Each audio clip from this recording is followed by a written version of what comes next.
It's a type of vandalism that staff at Waratah Technology High are becoming used to. Graffiti gangs leaving their trademark on school property. This attack last night causing damage estimated at more than $2,000. Walls, the canteen and a mural painted by students were defaced, the school's caretaker finding the damage this morning. As police tried to trace those responsible, school staff were asking why. I don't think anybody has an answer to that. I have personal feelings that maybe it's a certain satisfaction, maybe it's an expression of resentment against authority. A similar attack 3 months ago led to charges against a group of teenagers, but staff admit police have a difficult task. They know themselves who is likely to be involved with this, so they just pursue a line of inquiries. But I think the line eventually dries up because it's proving that somebody did it. Matthew White, NBN News.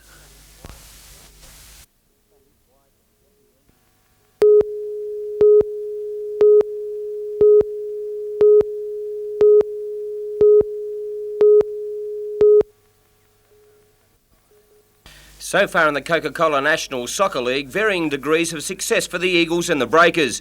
The Breakers' defence has been sound, allowing only 5 goals, 2 of those in their last home match against South Melbourne, while only scoring on 3 occasions themselves, with those goals due mainly to individual efforts, leaving the Breakers third last on the ladder, but only 4 points from the 4th spot. At the other end of the table lies Parramatta Melita Eagles, a stunning start to the 1992 season, having won 3, drawn 2 and only lost once. And it's been goals like these that have set the Eagles apart. And ironically, Marshall Soper was freely tipped to join the Breakers in season 1992-93. However, tonight at Mitre 10 Stadium in Newcastle, the Breakers will look to attack on all occasions while being keen to keep Parramatta scoreless. Each cup tie is played on a home and away basis, and a win away from home carries double points.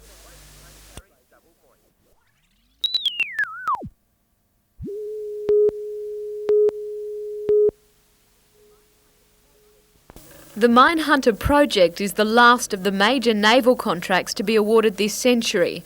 Up to 6 new minehunters are needed by the Royal Australian Navy, the first by 1995. The value of the project is around $850 million and it would create between 3 and 3,500 jobs.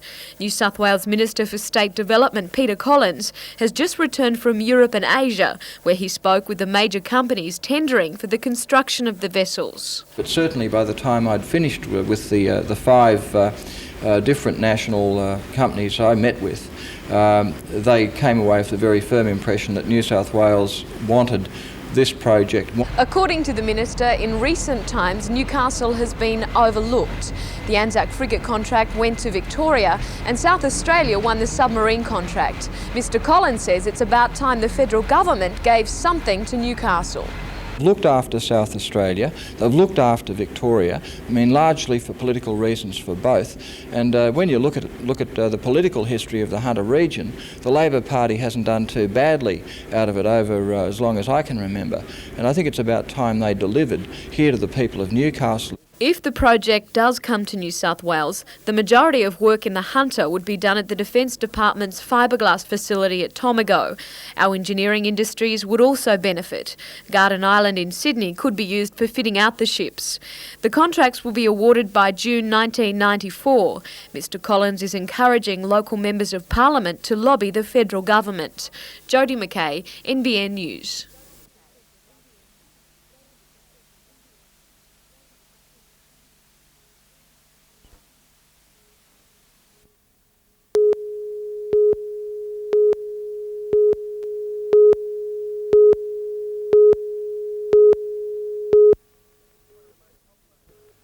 It's one of the most popular forms of cue games in the world and played in more countries than snooker and billiards as we know them.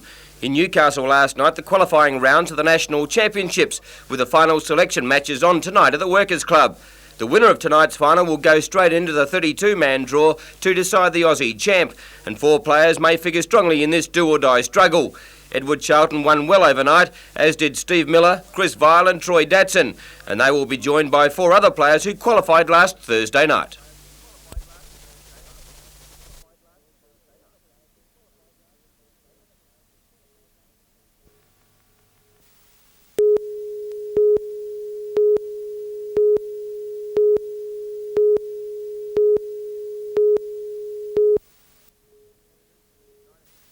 Competitors from the United States, New Zealand, Italy, Great Britain and Australia are hanging on for dear life in the Region 5 Championships. Among them, World Women's Champion Debbie Norblad, who was down under for a couple of reasons, but still feeling some pressure. Our season just ended at home, and so it's kind of a relief for us. This is more of a holiday for us, but all the girls are skiing so well that, yeah, there's always pressure. Today it was a Wild West show on water, boats bouncing all over the place and skiers' bodies copping a pasting. Finding suitable racing water was hard to come by, and after only a handful of events, a meeting between drivers, observers and officials.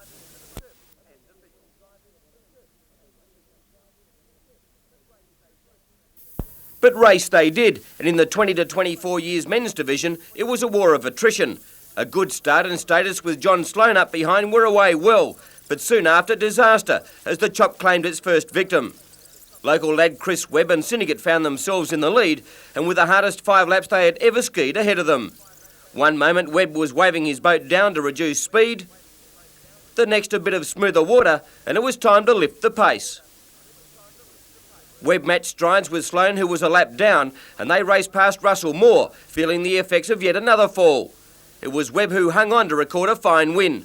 Today was a skier's race, not a boat race. The water sort of didn't suit any boats, just the skiers and how you ski through it.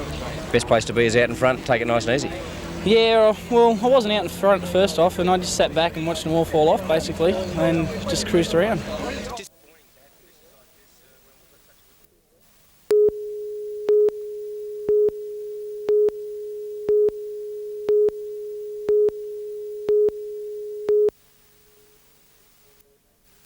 For many holidaymakers, Port Stephens is known as the Blue Water Wonderland. For whoever's name comes out in the art union draw during NBN's telethon appeal on March 12th and 13th next year, Port Stephens will be home. This 4-bedroom house in Corlette is first prize in the chance of a lifetime art union. From the rooms with the view to the swimming pool out the back, the home is designed for quality of life, which is what the telethon is all about. It's to raise money to help fund the fight against cancer in northern New South Wales. To help with the cause, the house and everything in it, right down to the kitchen sink, has been donated to help make a dream holiday home. I'm sure any people, Tamworth, Gunnedah, even Lismore, wherever, even Newcastle, what a great place for a holiday. With the keys to the house now handed over, the $2 tickets are on sale. The number of tickets actually printed this time is 600,000, has the potential of raising $1.2 million.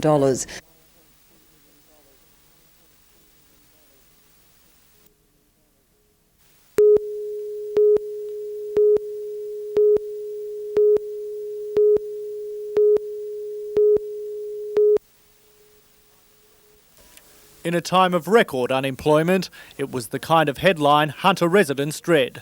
The report in a Port Stephens newspaper claimed plans for an aircraft maintenance facility on 200 hectares of land next to Williamtown Airport had almost certainly been lost. The reasons, according to the report, included the awarding of a major Japanese airlines contract to a rival company and a shrinking civilian air industry. Only 8 months earlier, a company called Matrix Aeronautics had outlined its proposal to wrestle more work away from companies overseas in maintaining international airlines by building the plants at Williamtown and Townsville, a proposal that would boost the local economy. When the project was announced earlier this year, Matrix Aeronautics said the facility would eventually employ 1,200 people, create flow-on benefits for Hunter Industries and generate more than $160 million in annual export earnings. Member for Shortland, Peter Morris, says all of this is not lost to the region. Mr Morris, who has been discussing the proposal with Matrix, says the company is yet to make a decision about the facility. But the president of the Shire in which the plant would be built, Bob Horn, says he still knows very little about what Matrix has in mind. The only knowledge that I have of Matrix is what I've read in the paper, that they were coming here, they were going to employ 1,000 people, but to this date, Council has never had any official application, no DA. Scott Bevan, NBN News.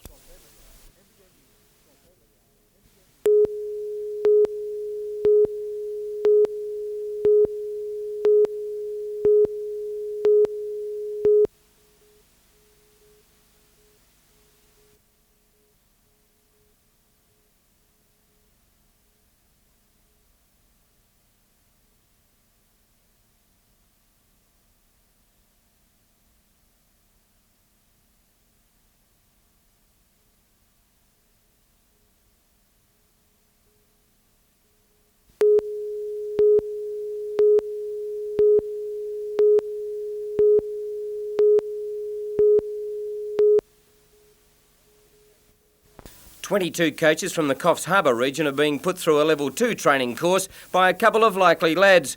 Leo Baumgartner is a legend in Australian soccer, and the master has been persuaded to put retirement on hold and pass on his vast knowledge of the game. Assisting Leo is the Director of Coaching for Northern New South Wales, Ken Kaiser. Together, Leo and Ken are instructing the coaches on technique development in the junior ranks. In turn, these coaches will be able to pass on their newly found knowledge, together with one of the greatest ingredients in any junior sport, how to have fun while participating. After all, it's only a game.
Belmont TAFE teachers could do little but look at the building containing hundreds of musical instruments, painstakingly collected over 15 years, now turned to ashes. This is the major facility for child studies teaching in the Hunter Institute. The wooden building was one of two that went up in flames within minutes of each other in a hectic night for Belmont Fire Brigade. Just before midnight, officers were told by a passerby of flames leaping from the Christian Outreach Centre next door to the station. The blaze was extinguished before too much damage was done. While that fire was being fought, the TAFE annex across the road was reported alight, but this time the fire couldn't be contained. The causes are still being investigated, but the fire's close proximity and time and place points to arson. They believe there's suspicious circumstances involving both fires, and the police and fire investigation units are looking into it. What's more, officers say last night's incident is not isolated. There have been a few other incidents in the area in recent months. The officers' biggest fear is that if an arsonist is responsible for the recent spate of fires, then the next target could have people inside it. Scott Bevan, NBN News.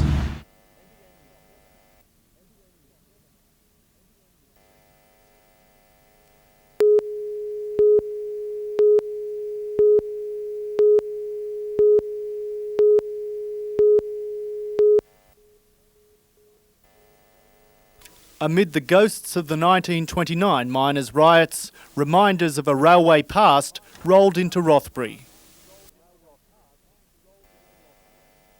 This was the gathering of the Australian Trike Association, keen collectors of those little jalopies that look like such back-breaking work to move.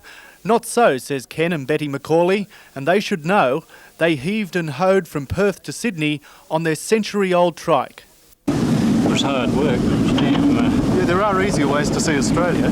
It's the only way to see the Nullarbor, though. Others do it a little easier, relying not on biceps, but horsepower.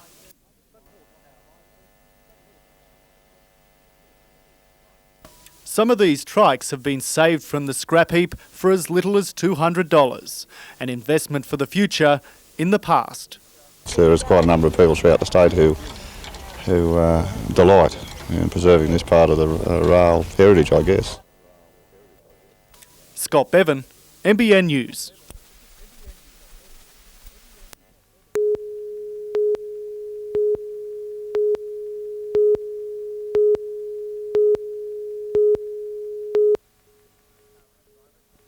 Taree driver Glenn Brinkman and his navigator Alan Baker will take part in a 3-day 856-kilometre event in a Daihatsu charade. 63 entries have so far been received for the final round of the championships. The crew spent last weekend in Canberra familiarising itself with the conditions of the roads and is heading south again tomorrow. A 4-man service crew will maintain the charade throughout the competition. The charades are known for their reliability. Providing I keep it on the road, we'll be there at the finish. The crew is hoping for a good placing following a recent trip to Perth, where Brinkman competed in Rally Australia and finished 8th in the charade series. I hope to finish probably 5th in our class, there'll be 15 cars in our class, so if we can finish 5th, it'll be a good result. After the weekend's competition, the car will be rebuilt over Christmas in preparation for next year's competition.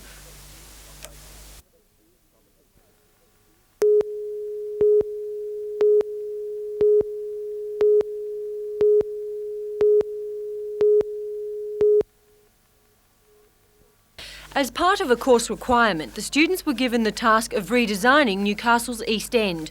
Their only limitations to retain the David Madison building on the corner of Watt and King Streets and the Royal Newcastle Hospital's heritage-listed North Wing. Their brief was to preserve the character of the area. Their plans had to include a new hotel and residential units.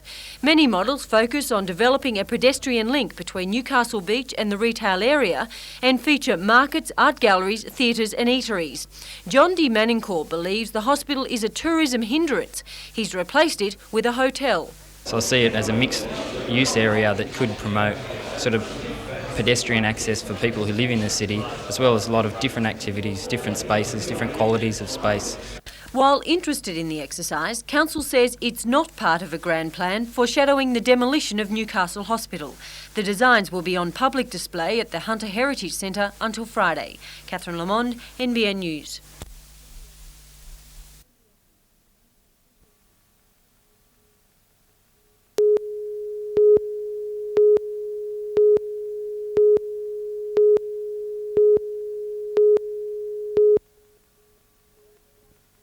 Kerry Saxby is a former world and Commonwealth champion. She also represented Australia at the Barcelona Games. Now she's taken on a new role, that of encouraging more people to walk. The AusWalk campaign is gradually spreading throughout the country. In the Taree Foster Gloucester area, around 3,000 people are participating. The kilometres they walk are noted, and so far they've managed to walk around Australia once and have just passed Mount Isa on their second trip. Hopefully by the end of the program we might try and get 5,000 involved and see how many times we can walk around Australia. She may not have been in the placings at the recent games, but Kerry Saxby is still a popular lady.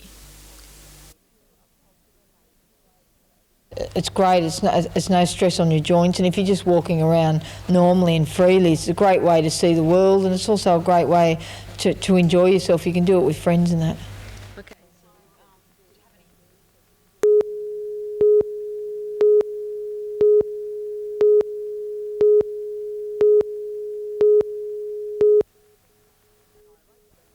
An irate band of protesters gathered outside the club last night, brandishing impromptu placards. Behind the blinds, the club's board of directors was busy expelling the executive of the Wangi Darts Club, former president Bob Barwick, his wife Helen, and Margaret Cooper. See, the Darts Club is part of Wangi workers. When grievances boiled over, the 69 members decided to take the club elsewhere. They agreed all funds raised, about $3,500, would be divvied up between the players. And that's when the board stepped in. It says the Barwicks had no right to do anything with the money. Under the Darts Club constitution, all money in fact belongs to Wangi workers. By this time, most of the members had taken their share, about $20 each. The remaining funds and the club books were still at the Barwicks' home. Until, that is, Toronto detectives executed a search warrant and confiscated the lot. At last night's fiery and lengthy encounter, both the Barwicks and Margaret Cooper were expelled from the Wangi Workers Club for not complying with the board's instructions. Bob and Helen Barwick are considering suing the club. In the meantime, the money and the books remain at Toronto Police Station. Anthony Griffiths, NBN News. Lovely delivery. Very nice.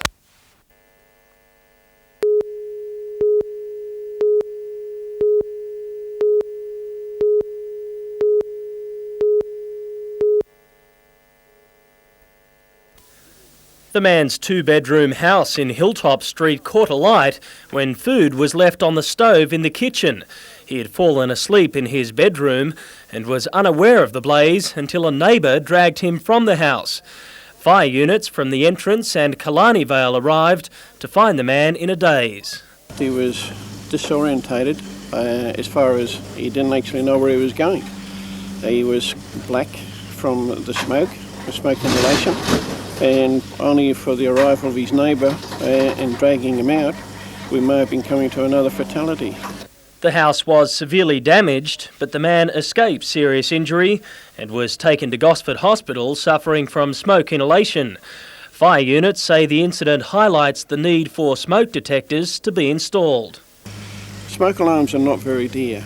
Probably go from $16 up to $30 or so forth. But what price do you put on a life? If this gentleman had one in his residence, there's all the possibility that they're waking him up. Matthew White, NBN News.